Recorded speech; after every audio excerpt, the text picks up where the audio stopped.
Thank you, everyone, for joining us for another Learning Lunch hosted by FormatApproved.com.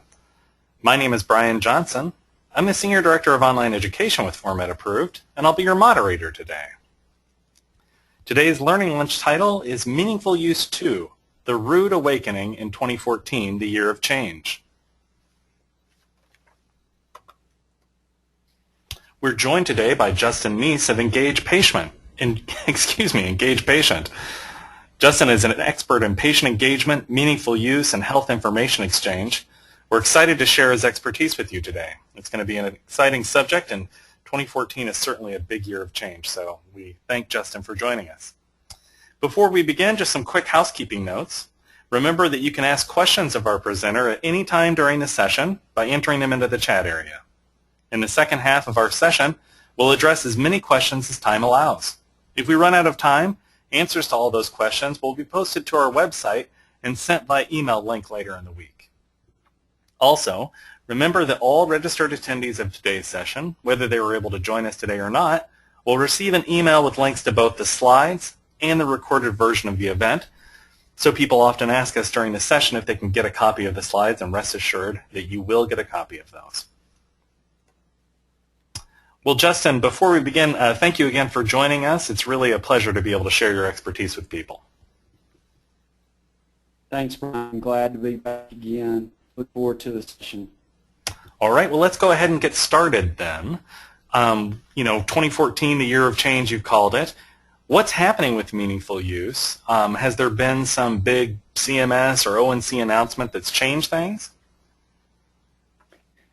Yes, and I'm sure a lot of our participants today have heard of the change. On December 6th, the Centers for Medicare and Medicaid Services proposed a new timeline for the implementation of meaningful use for both the Medicare and Medicaid EHR incentive programs. The summary of is that the revised timeline extends meaningful use stage 2 through 2016, and stage 3 will begin in 2017 for those providers that have completed at least 2 years in stage 2. So that was a big announcement, I think, to the market. I would say that on the provider side, the physician side, the hospital side, that the majority of folks, I would say all, very happy to hear about the news. This ties directly to the supporting health information technology in the market that has not gotten to the full capabilities that we will talk about today. I think a lot of people were hoping that maybe CMS would delay stage 2, and there was even some confusion along those lines, but the delay is really in stage 3, correct? Yes. To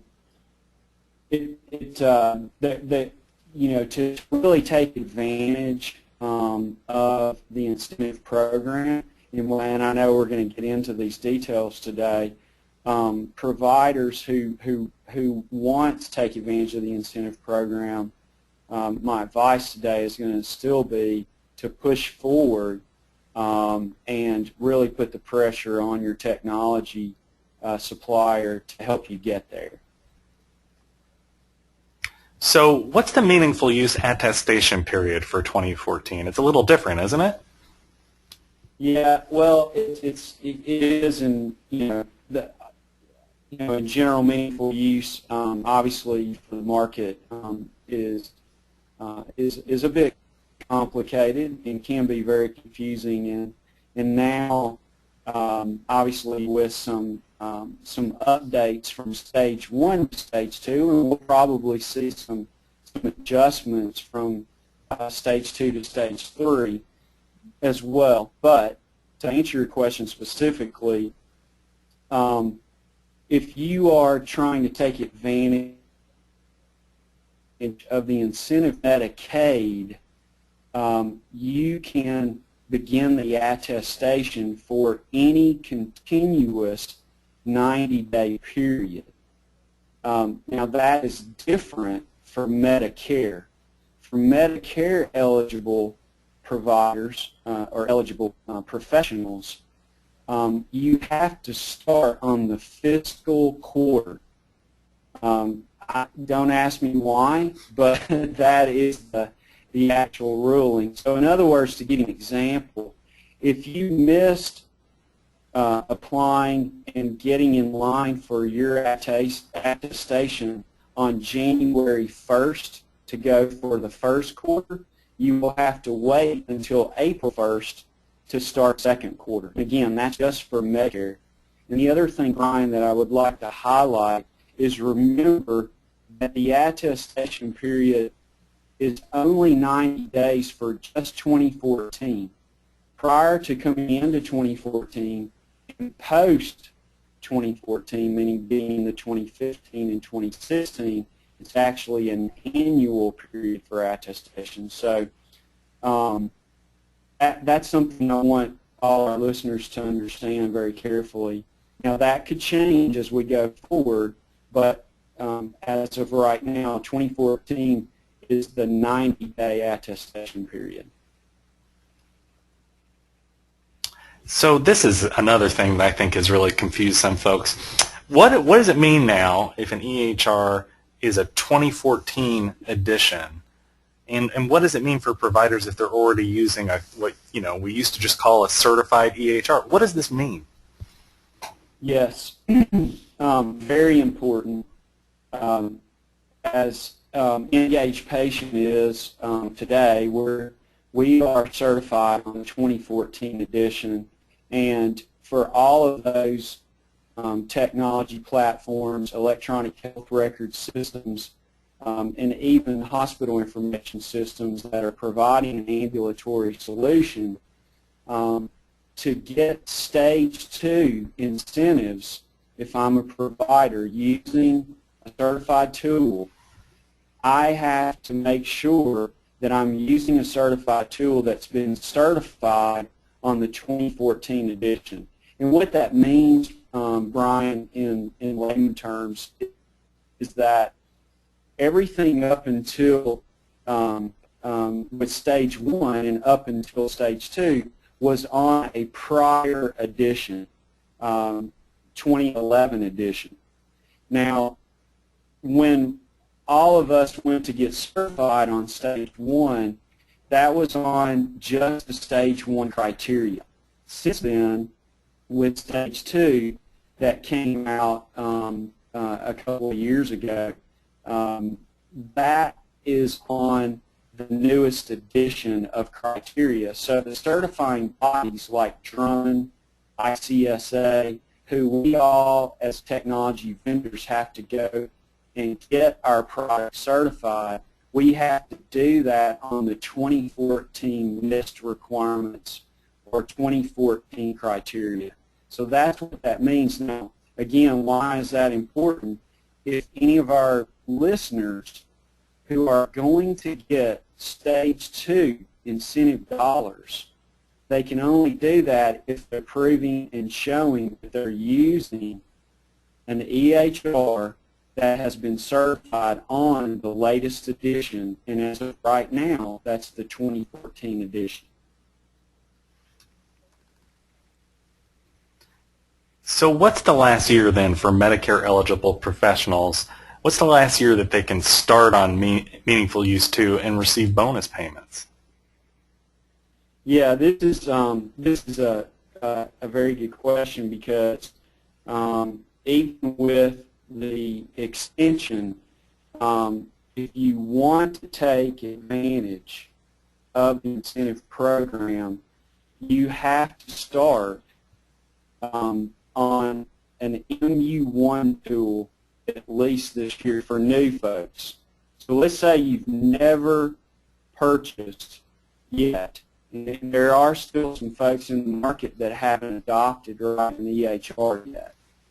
This is the last year for them to get into the incentive program. And the great part about that, as we've said on here, this is an approximation. There's some there's some great tools out there, Brian, that we can provide for our listeners.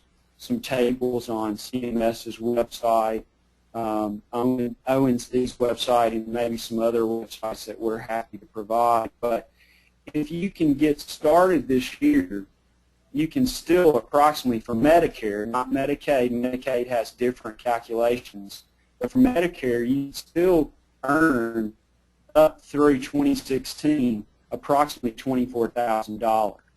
But you have to go through, I'm sorry, go ahead. I was just going to say that's per physician, correct?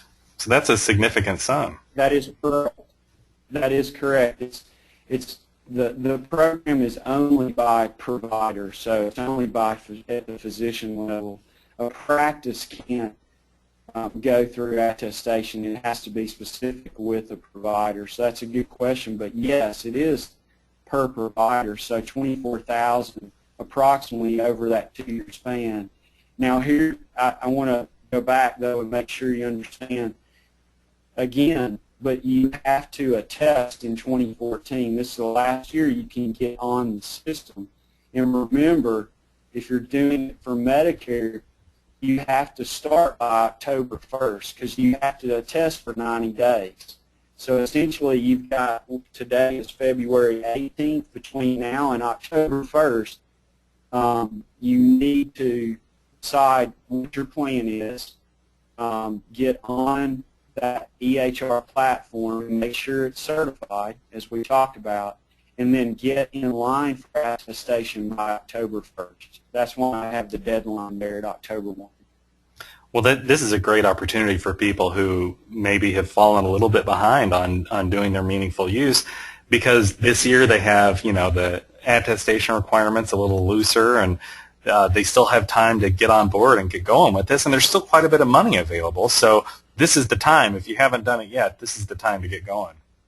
That is correct. I mean, you're absolutely right. I mean, if we were on an annual attestation, we had to have started by January 1st of this year. So there's still time, I guess, is the message, to take advantage. But again, as we'll talk about, you have a lot of opportunity to make sure you select the right solution set in the market that matches your needs. So we'll talk some more about that. So, we're almost through the incentive phase, you were just saying, and penalties are coming. What penalties do providers face if they wait until after 2015 to adopt an EHR? Well, penalties for Medicare are still going to flow. So if you haven't adopted, you will begin to receive an assessment of, it's going to start at 1% of your Medicare payments.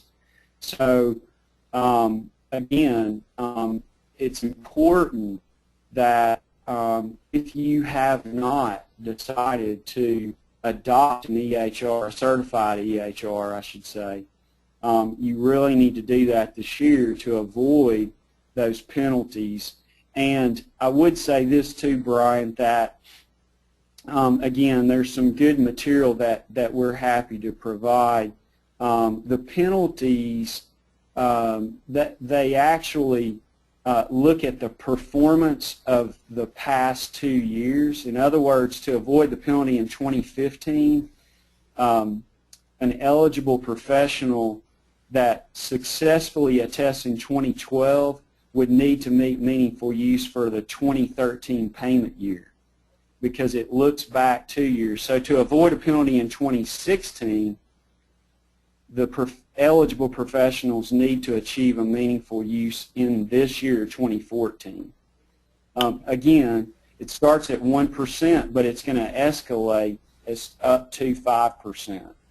So this is the year, the final year to jump on. Yeah, that makes a lot of sense, and again, it just speaks to the urgency of getting going. That the penalties is just going to get worse if you don't start this year, you're going to have a penalty, and it's just going to get worse from there. So now's the time. It is. It's a domino effect, and it will continue to build. Yes. So this is this is a question some folks may have. Why are we doing this? And what was the Yeah. original point? What are we trying to achieve here? Yeah, there's two things that I would like to, say, and some folks, obviously they're welcome to disagree, but the whole reason originally, and I think we all probably need to hear this every now and then, is okay, well, I get the specific regulations I got to follow, but I've forgotten, why are we doing this? Obviously, we're trying to dramatically improve the health outcomes for everyone. There's obviously a lot more focus as we move towards stage 3 on chronic disease. The CDC has released information very specific to chronic disease, and now 1 in 2 Americans has a chronic disease, which is an unbelievable stat, and that is going to continue to grow through the next 5 years at dramatic rates. And the other stat is that 1 in 4 have multiple chronic disease, or at least 2.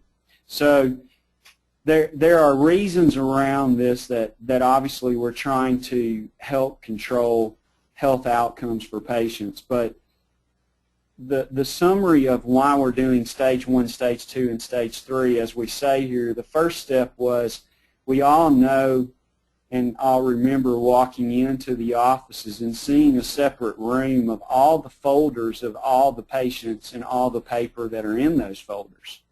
Part of this was to digitize the health information, but then it was to power that information into better care, right? And then stage 2 was about, now that we've got it digitized, how can we seamlessly move this information around, not just with our primary care, but even our specialists, and how they can be on the same page when we get to them and know what my encounter was like with my primary care.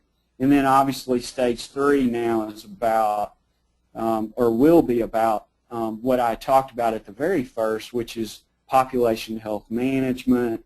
How can we take this information and actually improve the lives of those who are on very specialized care plans around a specific care, chronic disease like diabetes, for example. So this is sort of the why that we originally, decided to go down this road. Again, lots of people could disagree with this, but this was the reason. No, and I think it's great to review this and touch on the fact that this is the overall goal. And I'm glad you mentioned diabetes, because if you look at things like the clinical quality measures that are part of meaningful use, you can see a focus on a lot of those chronic conditions. So I do think it's really Yes. exciting that we're moving in this direction, even though it's not completely painless getting there. Yeah, right. So what are the greatest challenges then for stage 2 here in 2014? Yes, here's what we find IngagePatient, our company, in the market. Obviously, we're very focused on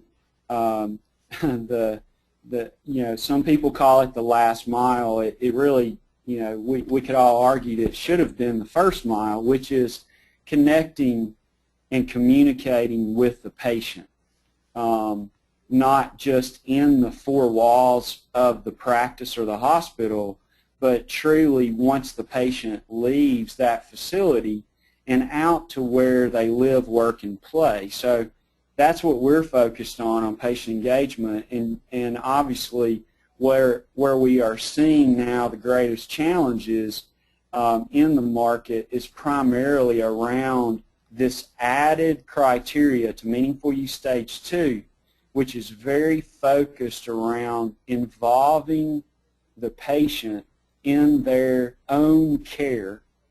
And to do that, it's truly connecting them to the physician or the providers that let's call it their care team. So with Meaningful Use Stage 2, there are some new, very specific criteria that the providers, the physicians, will have to attest for and prove that they're hitting these metrics. I know we're showing those four.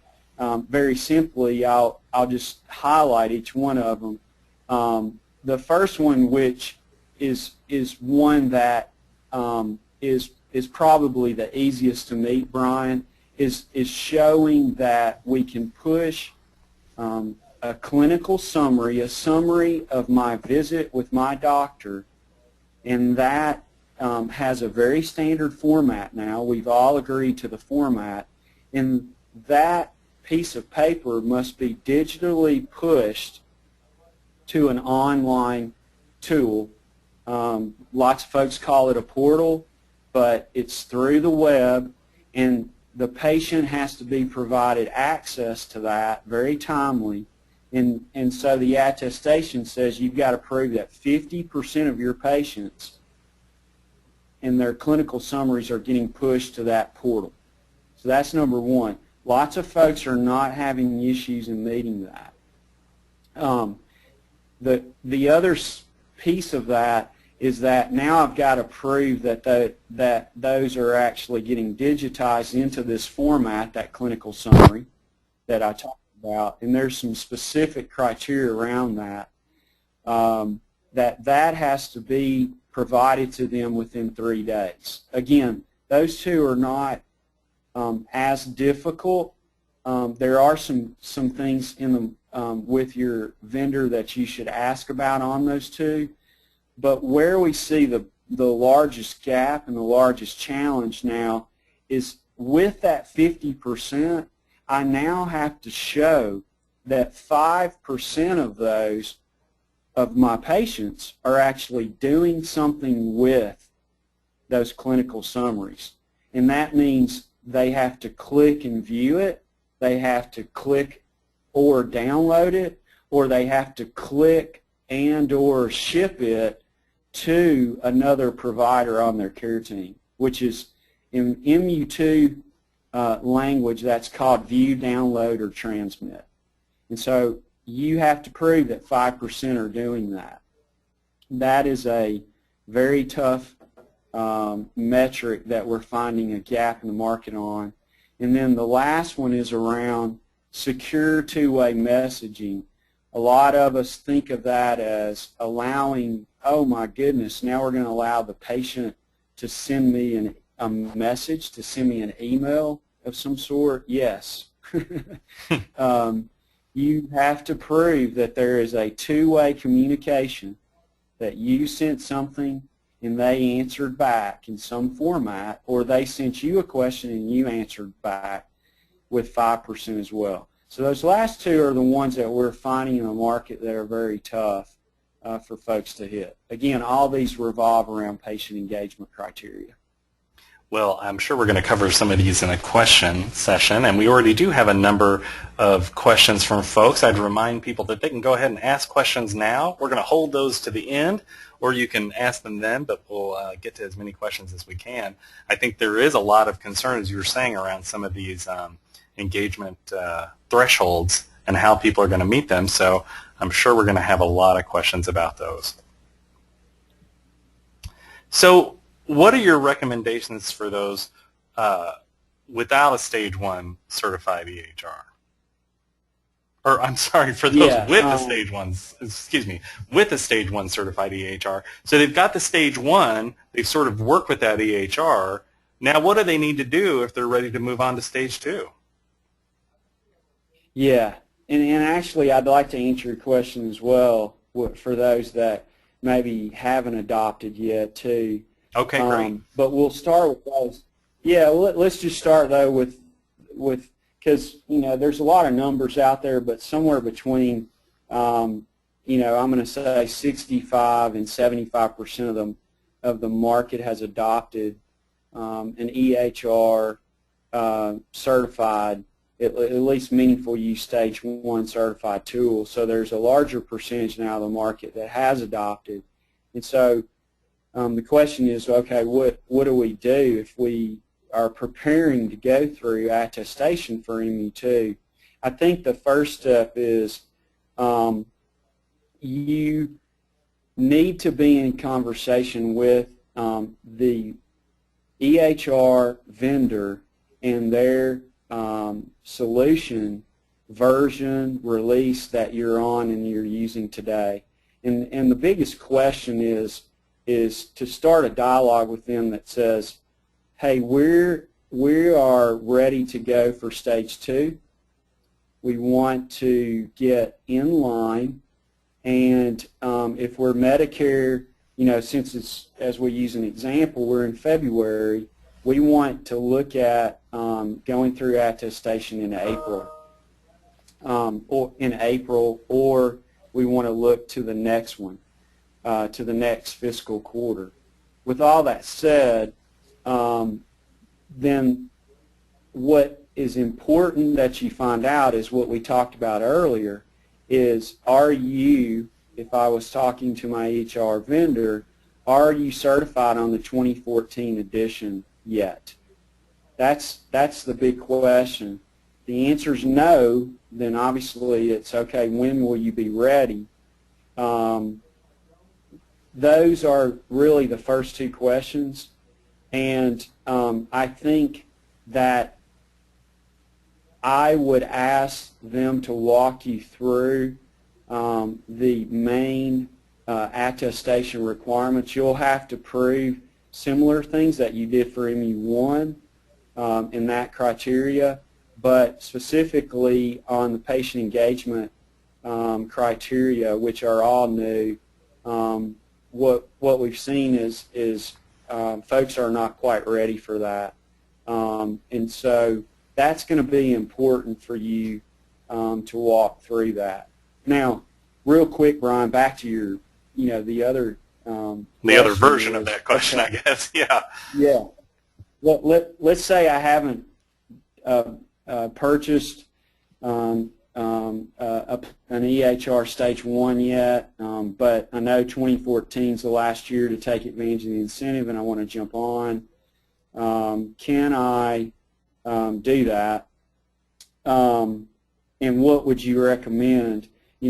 Obviously, technology has come a long way over the past 3 to 4 years, and what I would advise folks is shop around. There's hundreds of EHRs in the market. Obviously, you want to make sure you're latching on to someone that is truly going and has the intent. If they have Stage 2 certification in the 2014 edition, I think that's a good sign. But you obviously want to pick someone that is going to be certified on the 2014 edition and obviously has a product roadmap to go through Stage 3.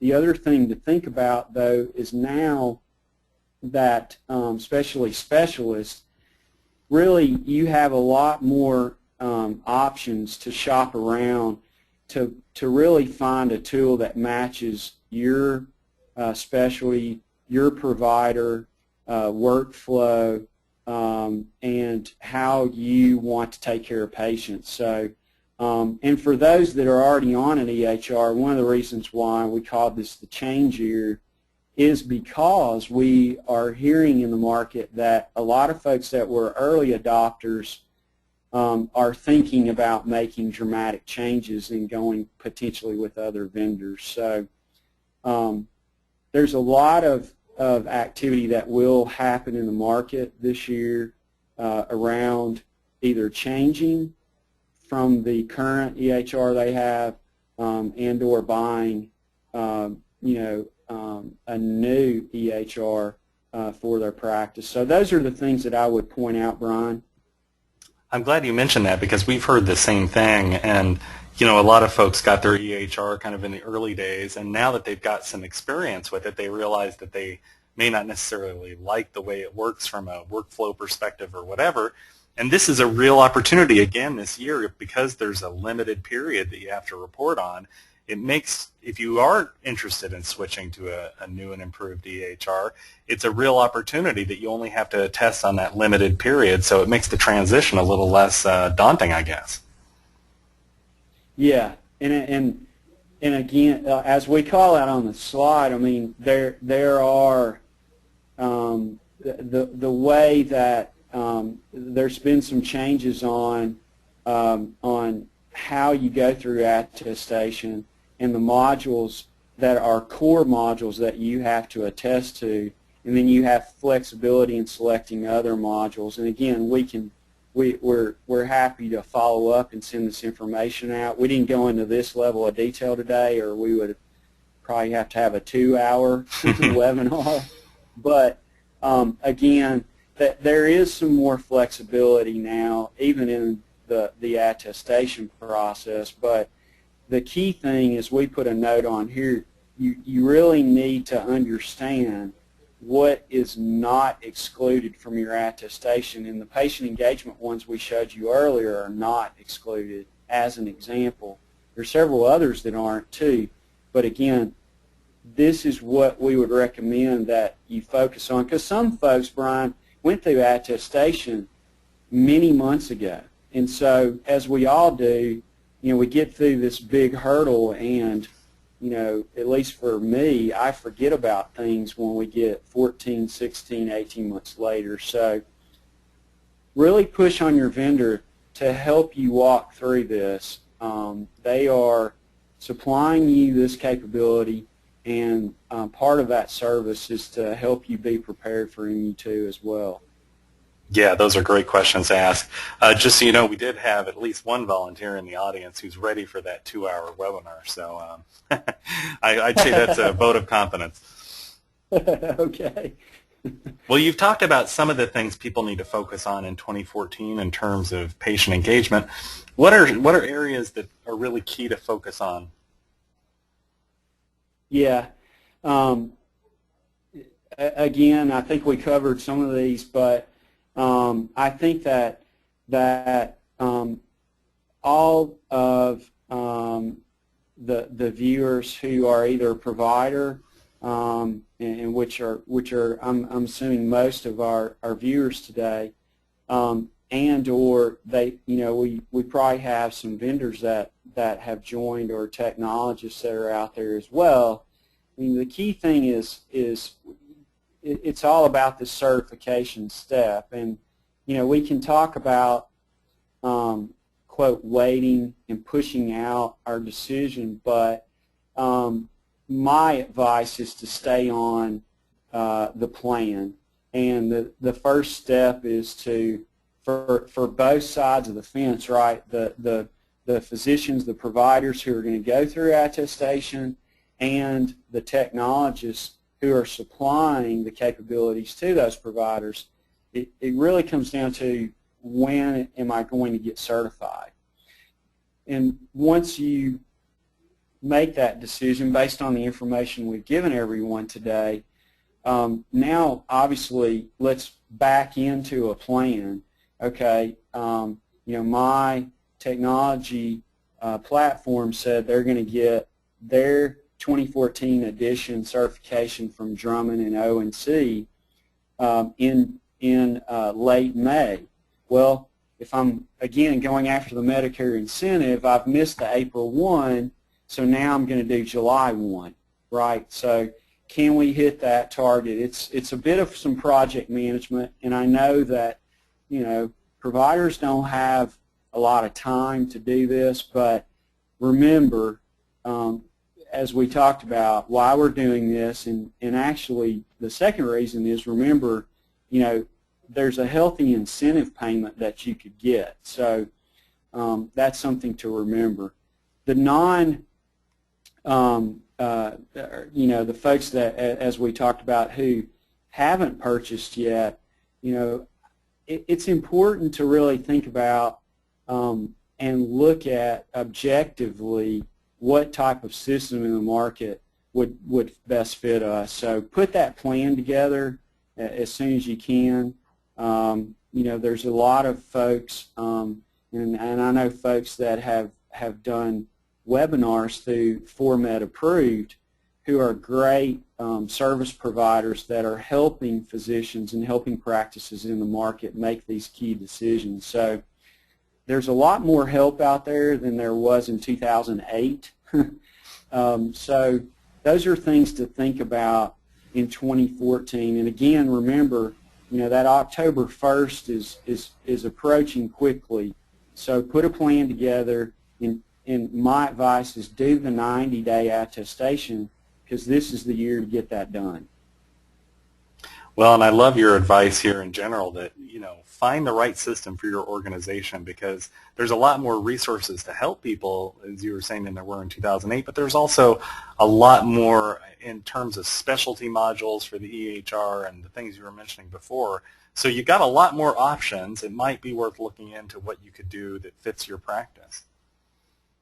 Yes, there are some great EHR systems that are in the market that decided to build their capabilities around, one specialty, and so that, and obviously there are some very large companies who provide these services in the market who are trying to be, the one-stop shop, and I'm not saying that those folks can't provide the core capabilities, but back to what you said, Brian, you have a lot more options today.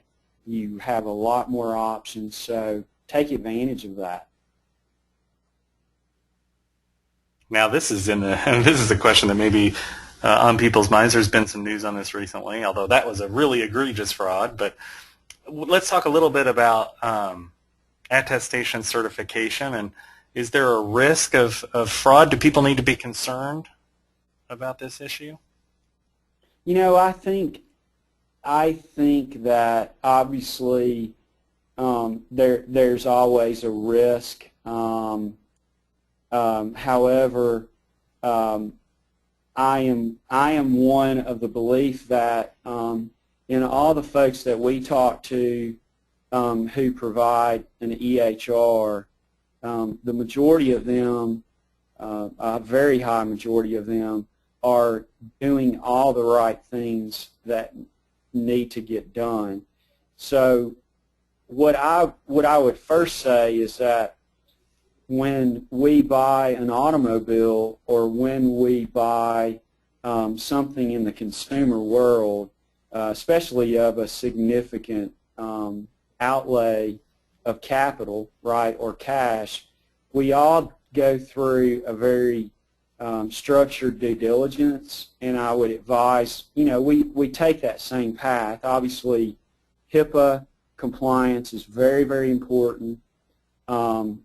We all need to ensure the privacy of PHI data. So obviously that is of utmost importance. But second to that is obviously we want to validate that we're selecting a vendor who has said and has proven to us, because we all get these certificates from ONC that says I'm a certified tool, right? So I think we all, and all of our listeners and viewers would say, we are doing that. Obviously, don't second chance that. Go through the due diligence to do that, and make sure that vendors are providing you the information that says that we really do what we say we do.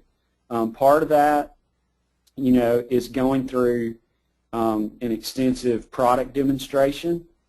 Part of that is checking references. So there's a lot of things, and all these things obviously folks do, but I would just remind you, to walk through those pieces. Now, one thing I will say on the attestation piece is that for those of you that have gone through that, with stage 2, the patient engagement features and functions that we talked about, where we see EHR struggling with that is on the reporting side of that as well. there's the criteria very specific to get to this 50% and 50% and 5% and 5% that we talked about earlier, Brian. Those come to what is called in Meaningful Use Stage 2 as numerator calculations. And essentially, if you think about it, we can show that we have 1,000 patients and that we pushed 1,000 clinical summaries out there, right? That's the denominator. But what I'm getting at is now I got to show how many opened it, right? And that's the numerator. And so that functionality tied to the back-end reporting is something that we're seeing in the market is becoming a challenge for EHRs.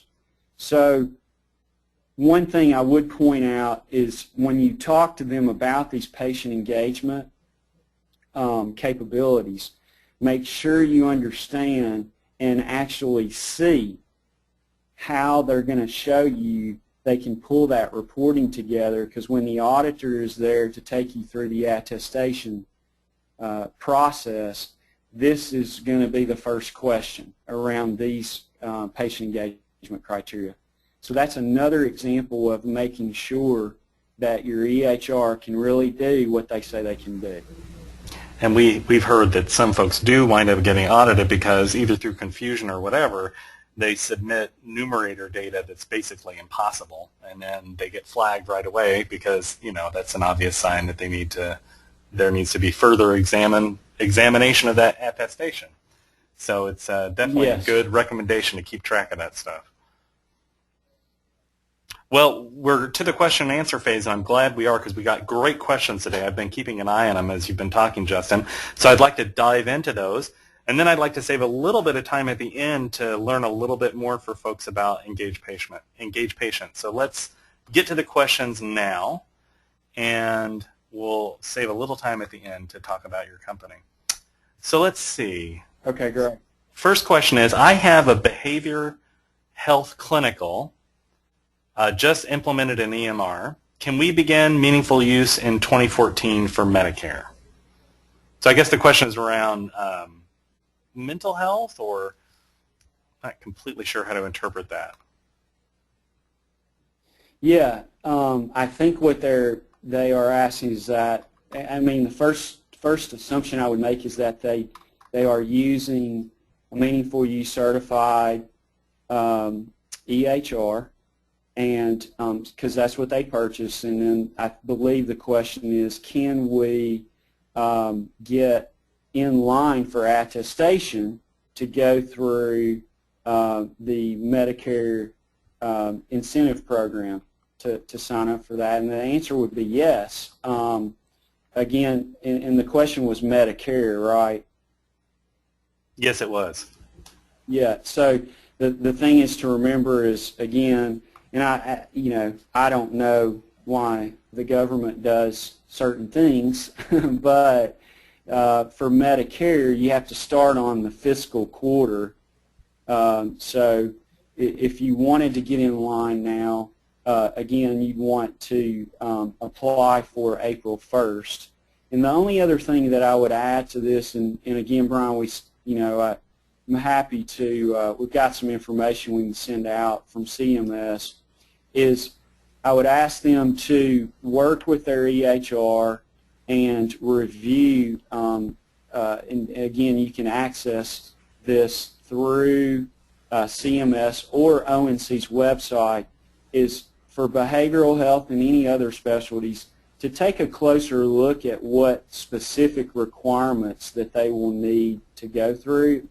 If you'll remember, I talked about there are a certain set of core measures, there are menu measures, and then there's going to be clinical quality measures.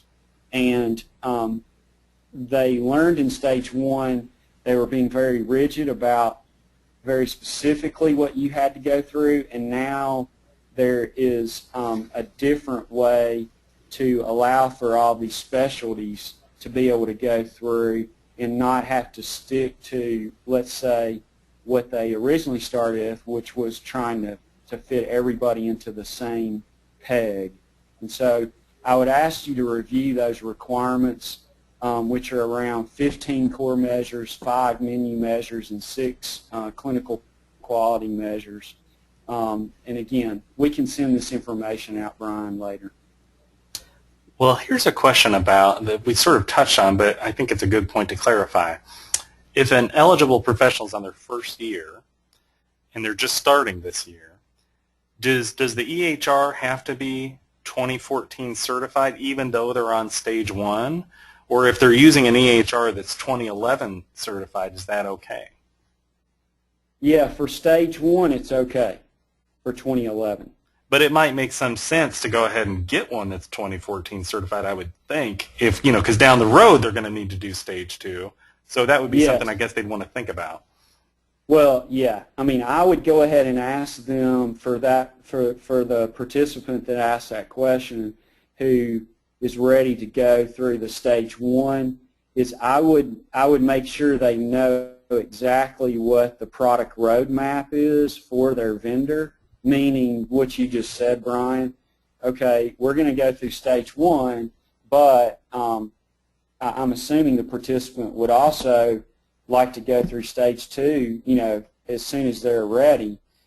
But again, you can't do that unless they're on the 2014 edition. So I would go ahead and ask that vendor, to your point, are you 2014 edition? If you're not, when do you plan to get that? And listen, we watch it every week. We look at this every week, our company does. And when you look at all the vendors that got certified in stage 1, there are only about 15 to 20% now that have gotten 2014 edition certified on stage 2 out of all the vendors that are out there. This is why it's very important for you to ask your vendor that you're on today about that 2014 edition.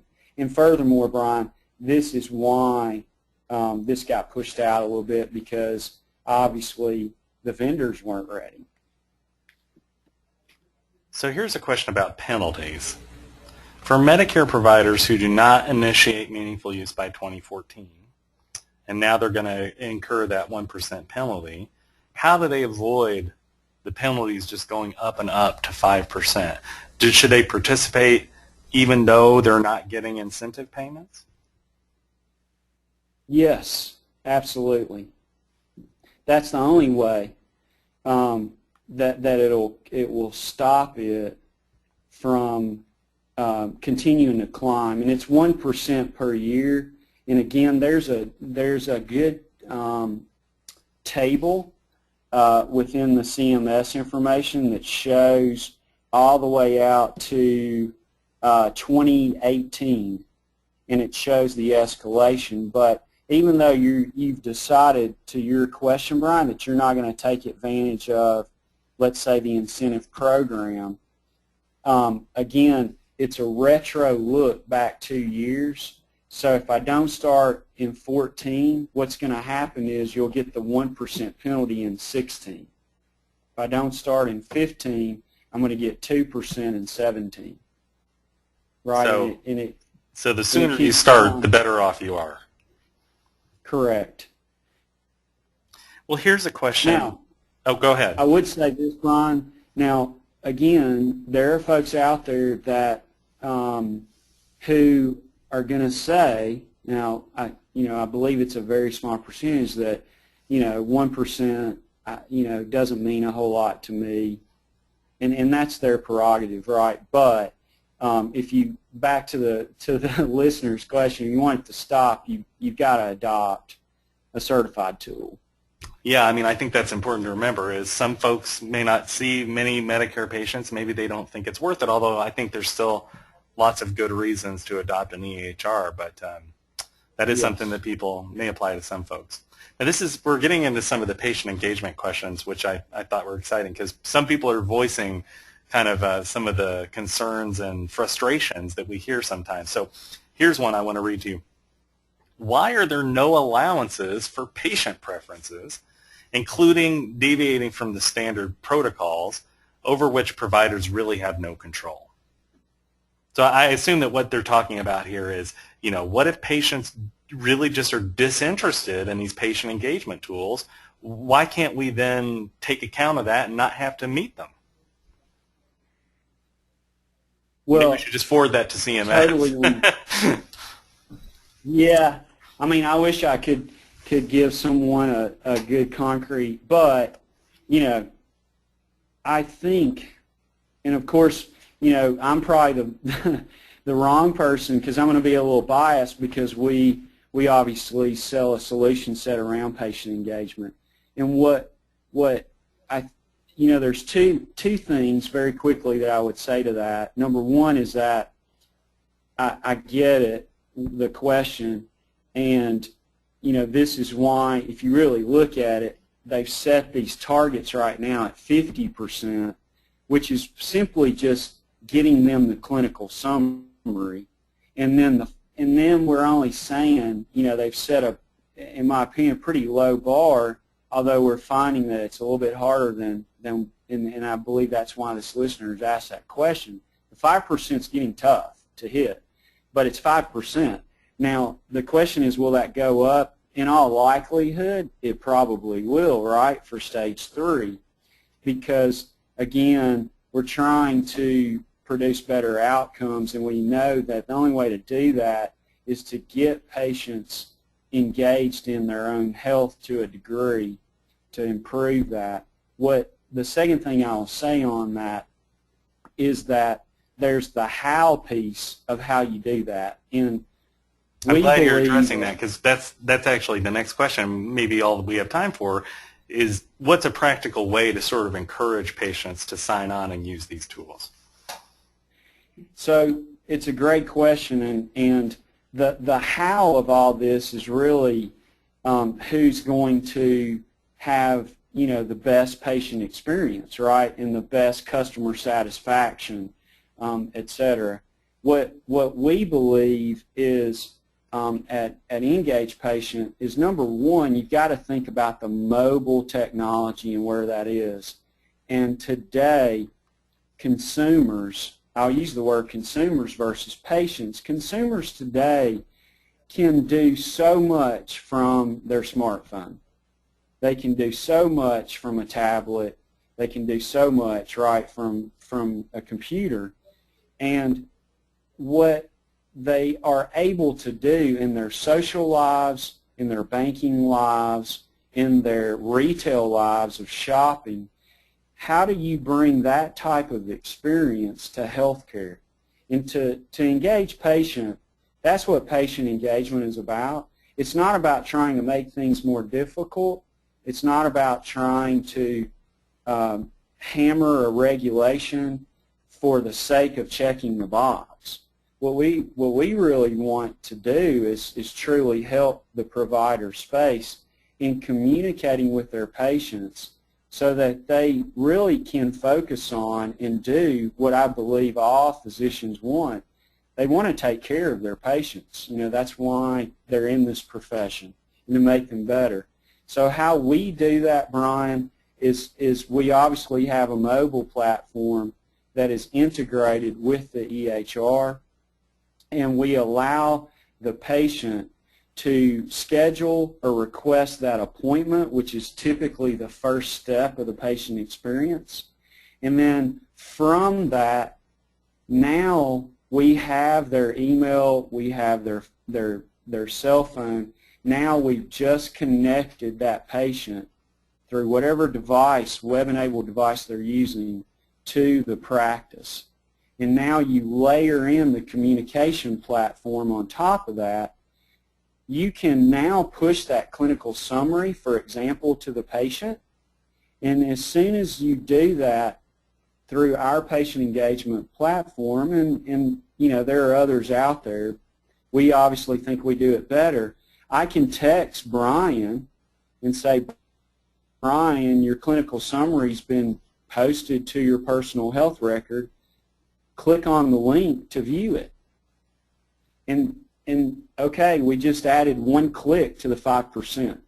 So, and that's just one very small example, but that is how we see driving that experience and allowing patients to to be able to do the things that they do today in their everyday lives and the experiences that they are able to do in their everyday lives. We are trying to use those similar technology experiences and apply that in a healthcare setting. I'm glad you said that because, you know, there's obviously some providers have some concerns about whether they're going to be able to get patients to do this, but there's a flip side to it, which is, you know, I recently went to my doctor, great doctor, love my provider, but I was a little disappointed that when I went in there, the tools I expect, like I expected them to be able to send me a secure email, and they're not there yet. And that frustrates me, and I think there's going to be an increasing expectation on the part of the consumer, not only that providers offer these tools, like, you know, I want to be able to get into a patient portal and get in there and see my visit and my lab results and that sort of thing. It's a little frustrating to me that I can't do that at this point, but not just do it, but that the tool meet my expectations as a consumer too, that it be a good tool. Exactly. That actually makes sense to use. If it's just something that satisfies some government requirement, that's not going to encourage me to continue to use that provider.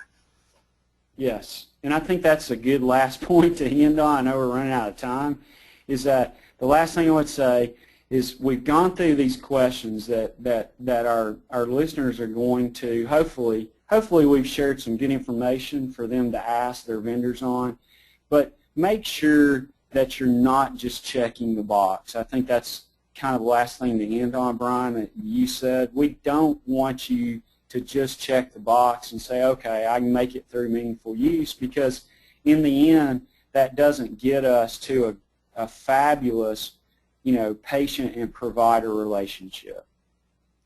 Well, we didn't get to all of our questions, but I want to remind everyone who attended today that we're going to send those questions on to Justin, and he'll answer them and follow up in writing. They're also going to send some resources out to everyone who registered today. So keep your eyes open for those that email to show up in your inbox, because based on the talk today, I'm sure there's going to be a lot of great resources in there. I want to thank you, Justin, for joining us. Great session. Obviously, huge interest from the audience, so thank you for joining us today. Absolutely, it's been great. I always enjoy working with ForMed Approved. It's always a very informative experience for lots of folks out there. So thank you for letting me join you. Well, it's our pleasure, and I'd like to encourage folks to learn more about IngagePatient by visiting www.engagepatient.com. Notice that's an I at the beginning, not an E, so type that URL in, and then also look for those resources to come into your email box. I'd like to thank our audience for joining us as well. Remember that all registered attendees of the event will receive an email with links to both the slides and the video recording of the session, and we'll send those questions on to Justin for those we didn't get to. If you're interested in learning more about meaningful use, you can register for ForMed Approved Certified Meaningful Use Professional course. The course covers the requirements for both Stage 1 and Stage 2 for both eligible professionals and eligible hospitals, along with clinical quality measures, HIPAA considerations, and more. Visit the URL on your screen there, formedapproved.com/curriculum.php, to learn more about that course. Visit formedapproved.com to learn more about our upcoming Learning Lunches. The Learning Lunch button will take you to our entire slate of upcoming webinars. The next one will air on February 24th, and will cover the subject of simple steps and tools for achieving compliance for HIPAA and MU. Keep an eye on your email box and our homepage for other upcoming topics, and thank you again for joining us today.